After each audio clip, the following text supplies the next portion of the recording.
Day 2 of our 2021 cruising adventure. Do we stay on a rainy and wind-swept Aubrey Island, or venture out to go exploring?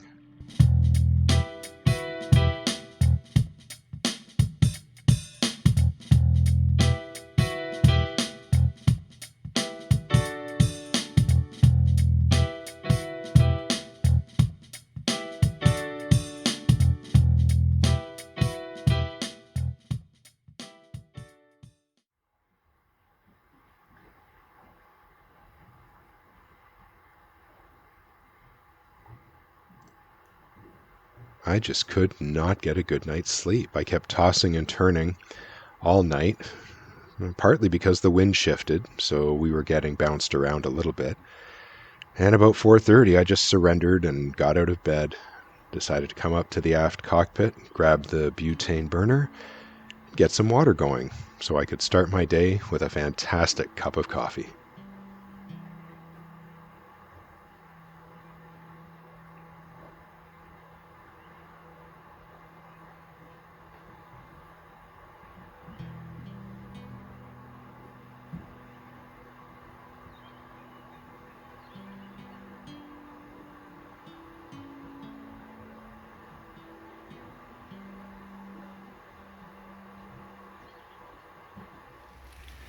It is a windy and very rainy morning, and it's still early.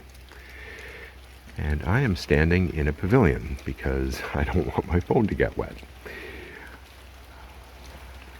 It certainly reminds me of rainy hikes through the woods when I was much younger. So what are we going to do today? I don't know. But I'm okay with staying put just where we are. If the weather lets up, we might try for a different dock. Or maybe try Cedar Island, but that might be a bit risky today. The problem being, if the docks are full there, then we're a little bit pooched. Because there's Milton Island nearby, but I don't want to backtrack to do that.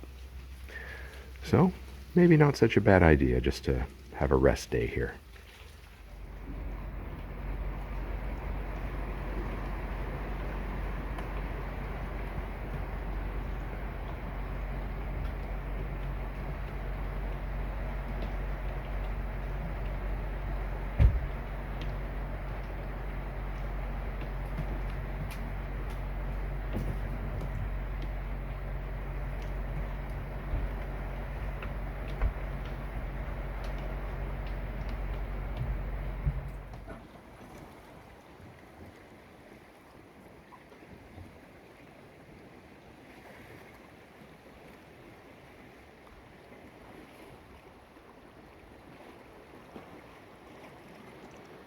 During a break in the rain, I went and took a look at the other dock on Aubrey Island.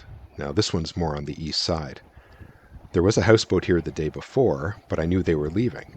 So I had the idea that maybe if we moved our boat onto this dock, we'd certainly have more privacy, and maybe we'd be more sheltered. Well, as you can see, that wasn't the case. We were bounced around a little bit on our current dock, and it would have been a lot worse and far less comfortable for us here. But, on the plus side, it did look like the weather was changing.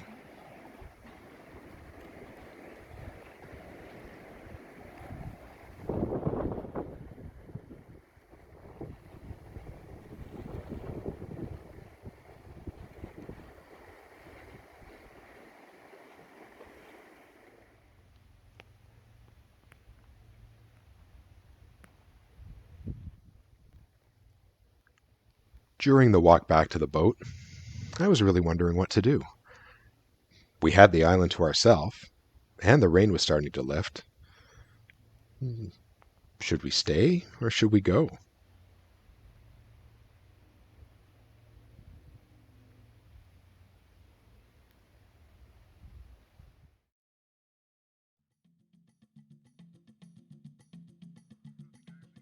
And we made the decision to leave Aubrey Island and go exploring. Because that was the whole point of the trip, really. It was not to take the predictable or the comfortable option all the time. It was to be spontaneous. Get out there, look around, and see what there was.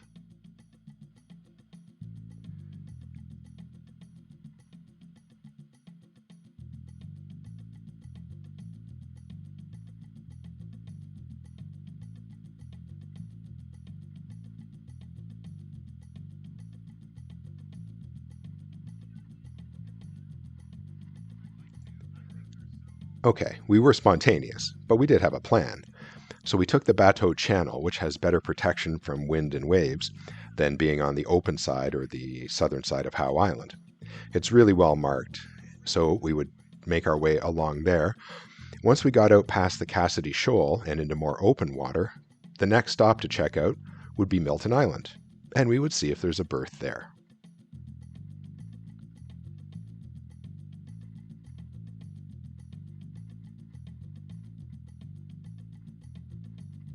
As we travel along the Bateau Channel, there are a couple of interesting features. On our port side is Howe Island. Now, it's the second largest of the Thousand Island chain, the largest being Wolfe Island, which is right across from Kingston. The island was home to, or visited by, the local Iroquois, then taken over by the French in the 1600s, and then by the British in the next century. And John Graves Simcoe, the Lieutenant Governor of Upper Canada, named it Howe Island in the late 1700s.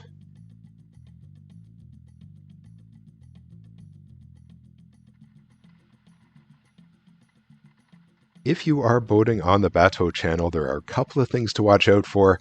One of them is right in front of us. There are two ferries that run between Howe Island and the mainland. Now, one of them, just to the west of Gananoque, is pulled by a large cable. So it's best to give that one some space, because you sure don't want to risk getting your propellers fouled in that cable. And as for the second ferry, well, we just gave it a wide berth.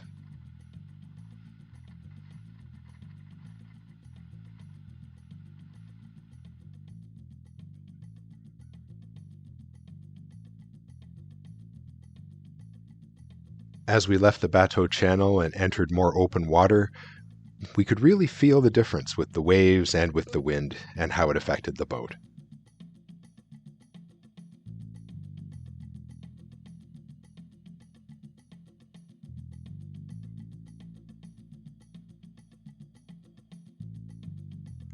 By way of orientation, on the port side is now Wolfe Island. Starboard is the mainland, and straight ahead of us is Milton Island.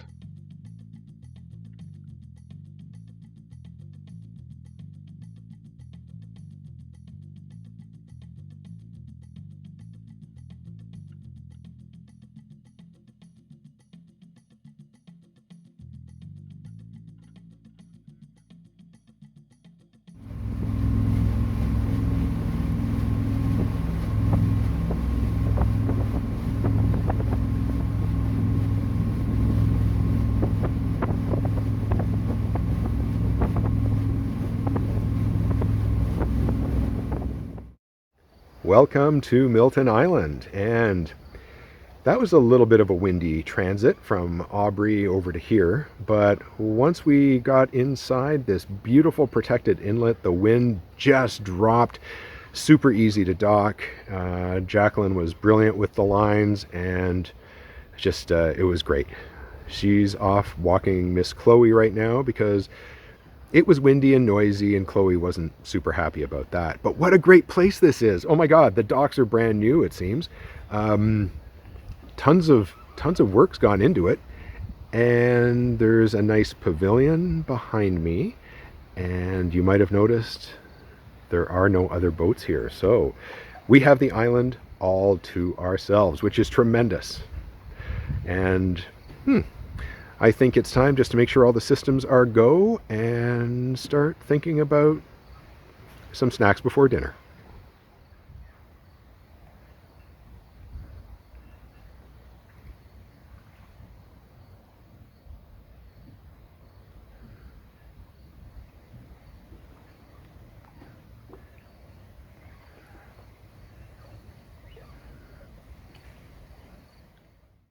Chloe is always happier on dry land.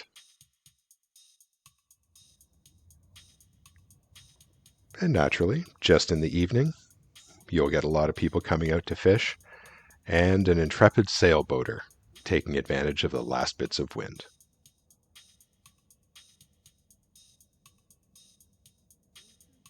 It's good to see tour boats back out on the water again and dinner cruises, just as restrictions are gradually lifting and bringing some influx back into the economy.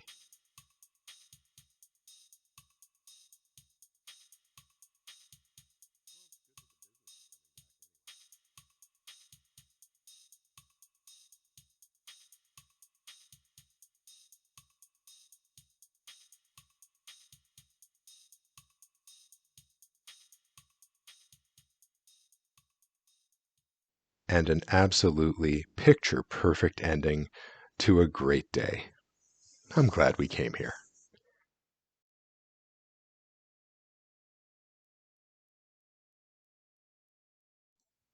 Hey everybody, if you like what you see, click that like button, hit subscribe, tell your friends, and we will see you next time.